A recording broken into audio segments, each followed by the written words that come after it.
వైకుంఠ ఏకాదశిని పురస్కరించుకొని అద్భుతమైన ఏర్పాట్లు చేశామని టీటీడీ చైర్మన్ బిఆర్ నాయుడు ఈవో అనిల్ కుమార్ సింఘల్ తెలిపారు. కనీవిని ఎరగని రీతిలో ఫ్లవర్ డెకరేషన్స్, అన్నప్రసాదాల వితరణ, సామాన్య భక్తులకు ఇబ్బంది కలగకుండా శ్రీవారి దర్శనం కల్పిస్తున్నామని చెప్పారు.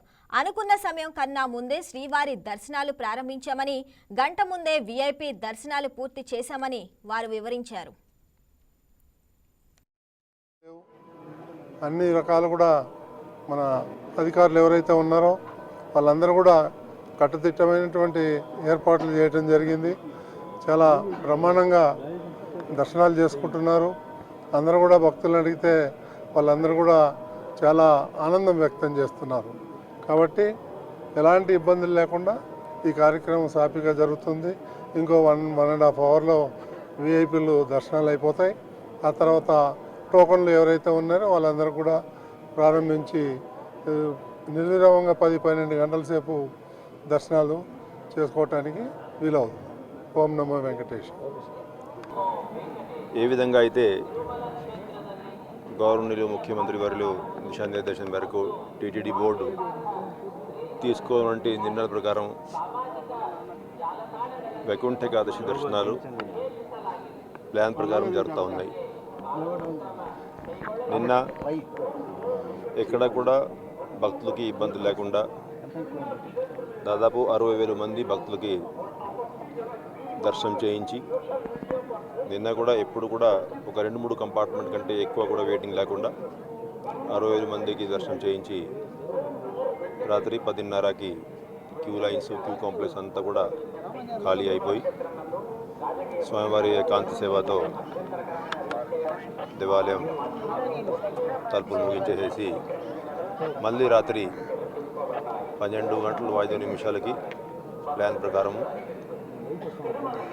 వైకుంఠ ద్వారం తెరుచుకోవడం, అర్చక స్వాములు, జయంగార్ స్వామి అందరూ కూడా సాంప్రదాయబద్ధంగా ఈ కార్యక్రమాలు అంతా కూడా నిర్వహించారు. ఉదయం దాదాపు 120-125 మధ్యలో స్వామివారి దర్శనాలు, వైకుంఠ ద్వార దర్శనాలు ఇవన్నీ కూడా ప్రారంభించడం జరిగింది. మనం తయారు చేసినటువంటి ప్లాన్ ప్రకారమే 3 గంటలు సమయం ఏదైతే ఇవాళ సెల్ఫ్ వచ్చినటువంటి డిగ్నిటరీస్ కోసం కేటాయించి ఉన్నాం, దానికి స్టిక్ అయిపోయి దాదాపు 4:30 ఆ ప్రాంతంలో ఎవరైతే భక్తులు అంతకుముందు కూడా తెలియజేశాం, ఈ 3 రోజుల పాటు ఆన్లైన్ లక్కీ డిప్ ద్వారా దాదాపు 1,89,000 మంది భక్తులకి ఈ 3 రోజుల పాటు టోకన్లు ఇవ్వడం జరిగింది. అదే ప్లాన్ ప్రకారం ఉదయం 4:30 నుంచి ఎవరైతే భక్తులు వారికి కేటాయించినటువంటి స్లాట్ ప్రకారం రావడం జరిగింది. రైట్గా వైకుంఠ ఏకాదశికి సంబంధించి తిరుమల నుంచి మా స్పెషల్ కరెస్పాండెంట్ పన్నీర్ సెల్వం ఫోన్లో ఉన్నారు, లైవ్లో ఉన్నారు. సెల్వం, చెప్పండి, ఇక వైకుంఠ ఏకాదశికి సంబంధించి అప్డేట్స్ ఏంటి? ఏర్పాట్లు ఎలా చేశారు? భక్తుల్ని ఎలా కంట్రోల్ చేస్తున్నారు? రైట్, ఏదైతే ప్రధానంగా చూసుకుంటే ఈ వైకుంఠ ఏకాదశికి సంబంధించి కూడా టీటీడీ చాలా పకడ్బందీగా ఏర్పాటు చేసినటువంటి పరిస్థితి. తిరుమలలోనే కాదు, టీటీడీకి అనుబంధ ఆలయాల్లో కూడా ఈ వైకుంఠ ఏకాదశిని టీటీడీ అంగరంగ వైభవంగా కూడా నిర్వహిస్తున్నటువంటి పరిస్థితి. ఈ నేపథ్యంలో అర్ధరాత్రి 12:05 కూడా ఈ స్వామివారి అంటే తిరుమల శ్రీవారి సన్నిధిలో వైకుంఠ ద్వారాలు తెరిచి ప్రత్యేక కైంకర్యాలు నిర్వహించిన అనంతరం 1:15 కూడా ఇటు విఐపీలను కూడా దర్శనానికి అనుమతించినటువంటి పరిస్థితి. సుమారు 7 గంటల వరకు కూడా ఈ విఐపీ దర్శనాలు అయితే కొనసాగినవి. కాసేపటి క్రితమే సామాన్య భక్తులు ఎవరైతే ఈ లక్కీ డిప్ ద్వారా టోకన్లు పొందారో వారిని కూడా కాసేపటి క్రితమే ఈ క్యూ లైన్లకి అనుమతించి వైకుంఠ ద్వార దర్శనం కూడా కల్పించేందుకు టీటీడీ పక్కా ప్రణాళికతో ఏర్పాటు చేసిందని మనం ప్రధానంగా చెప్పుకోవచ్చు. ఈ రోజు నుంచి ఈ రోజు, రేపు, ఎల్లుండి ఈ 3 రోజులు కూడా ఎవరైతే ఈ లక్కీ డిప్ ద్వారా టోకన్లు పొందుతారో వాళ్ళు మాత్రమే శ్రీవారి దర్శనానికి రావాలని చెప్పి కూడా ఇప్పటికే టీటీడీ ప్రకటించినటువంటి పరిస్థితి. ఈ నేపథ్యంలో దానికి సంబంధించి కూడా అన్ని ఏర్పాట్లు టీటీడీ కూడా పక్కా ప్రణాళికతో చేపట్టినటువంటి పరిస్థితి. మరోపక్క టోకన్ లేని భక్తులు 2వ తేదీ నుంచి కూడా తిరుమల శ్రీవారి సన్నిధికి వచ్చి నేరుగా స్వామివారిని దర్శించుకోవచ్చని కూడా టీటీడీ అధికారులు కూడా ఇప్పటికే చెప్పినటువంటి పరిస్థితి.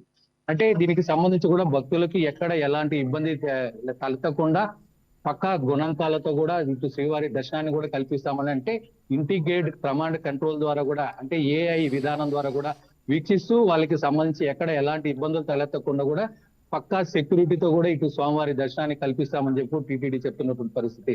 మరి కొద్దిసేపట్లో కూడా స్వామివారి సన్నిధిలో స్వర్ణ రథం కూడా అంటే శ్రీదేవి భూదేవి సమేత మలయప్ప స్వామి స్వర్ణ రథం మీద ఆరోధించి కూడా 9 గంటల ప్రాంతంలో ఆలయ తిరువీధులు కూడా తిరిగి భక్తులను కూడా కటాక్షించున్నారు. ద్వాదశి రోజు అంటే రేపటి రోజు ఉదయం కూడా ఇటు చక్ర తాల్వారికి కూడా ప్రత్యేక చక్రస్థానం నిర్వహించి కూడా ఆ అనంతరం కూడా ఇటు భక్తులను కూడా దర్శనానికి అనుమతిస్తున్నటువంటి పరిస్థితి. దీని ప్రకారం చూసుకుంటే సెల్వం, గత సంవత్సరంతో పోల్చుకుంటే ఈ సంవత్సరం ఇంకా ఎక్కువ ఏర్పాట్లు చేసినట్టు తెలుస్తుంది. దాని గురించి అప్డేట్స్ ఏంటి? రైట్ కావున ఏదైతే చూసుకుంటే మాత్రం గత ఏడాది కంటే కూడా ఈ ఏడాది చాలా పకడ్బందీగా, అదే విధంగా ఫల పుష్ప ప్రదర్శన కావచ్చు, అదే విధంగా శ్రీవారి ఆలయ సమీపంలో కూడా ఇటు ఆలయ నమూనాని కూడా ఏర్పాటు చేసినటువంటి పరిస్థితి. దీన్ని కూడా భక్తులు చాలా విశేషంగా చూస్తున్నటువంటి పరిస్థితి. మరొక ఆలయ పరిసర ప్రాంతాల్లో దేదీపమాన్యంగా కూడా ఇటు విద్యుత్ అలంకరణ కూడా చేపట్టినటువంటి పరిస్థితి. దీనికి సంబంధించి కూడా భక్తులు చాలా మంత్రముగ్ధులవుతున్నటువంటి పరిస్థితి. అయితే మొత్తం గతంలో కంటే కూడా ఈసారి చాలా భిన్నంగా ఈ విధానంతో ఎక్కడ భక్తులకి అంతరాయం కలగకుండా కూడా దర్శన ఏర్పాట్లు చేస్తున్నటువంటి పరిస్థితి సాగు. Right Selvan, thanks for the updates.